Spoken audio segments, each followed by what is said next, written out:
Hi everybody, welcome to Back On Pointe's Goal Setting 101 week. In today's video, we're going to be talking about what SMART goals are. Because how can you set a good goal if you can't identify a good goal?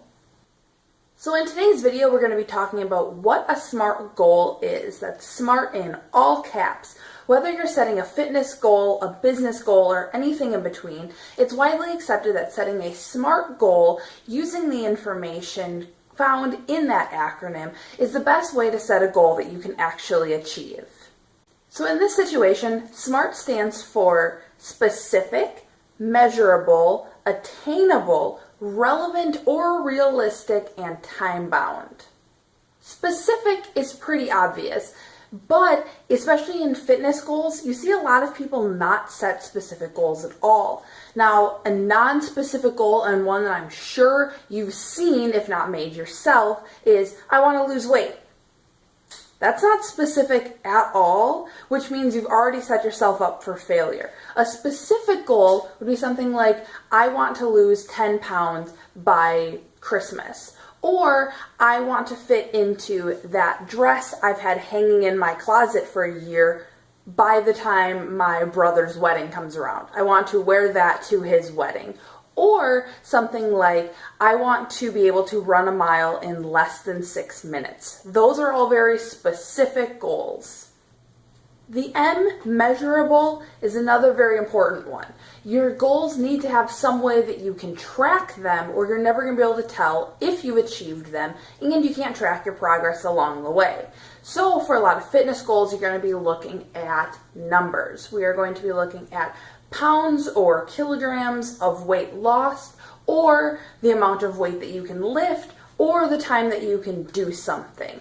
So figure out how you're going to be measuring your goal. Is that going to be how many minutes you run a mile in, like one of my past examples was? Is it going to be how much weight you've lost? Is it going to be how much weight you can deadlift because you really want to get your personal record up and build some full body strength?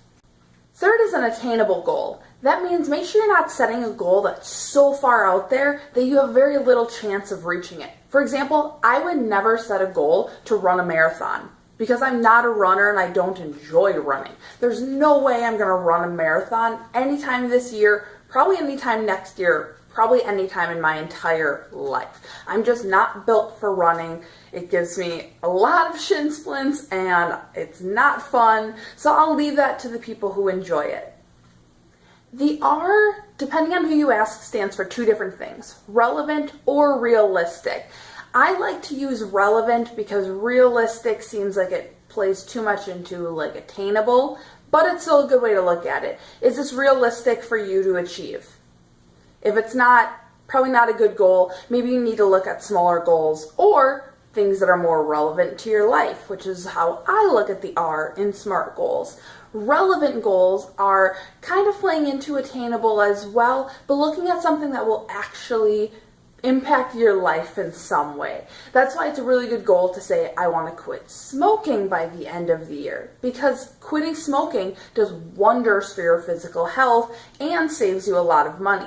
So for a relevant goal, you want something that you're motivated to do, a goal that you're actually going to work towards. And lastly, we have time-bound, because a goal without a deadline is just a dream. Without a deadline for when you're going to finish this goal, you have no reason to work towards it. Which is why the I want to lose weight goal, not specific, not really measurable because you haven't set any real goal in there and no timeline for it. That's why it's such a terrible goal. Because if you don't have that end point, you're not going to do anything. There's no sense of urgency that you've created for yourself. So you want to make sure you have a time for when you want this goal done. Now, of course, it doesn't have to be like a super hard line like 8 a.m. on February 3rd. Doesn't have to be that, but have something in there. Have it by the end of the week, the end of the month, the end of the year, and make sure you give yourself a little wiggle room because goals aren't always a straight line from point A to point B. You might have to adjust those goals as you go along. So make sure you have some sort of end in sight so that you can actually plan what you need to do to get there, which is what we're going to be talking about in the next video. That's what SMART goals are. Hopefully you learned a little bit in there. Please make sure you like this video if you've enjoyed it and subscribe so you can get notifications for the next 2 videos that are going to be coming out this week, Wednesday and Friday, also on proper goal setting, because this is goal setting week with Back On Point. Hope you guys enjoyed it. Thank you for tuning in and have a fantastic day.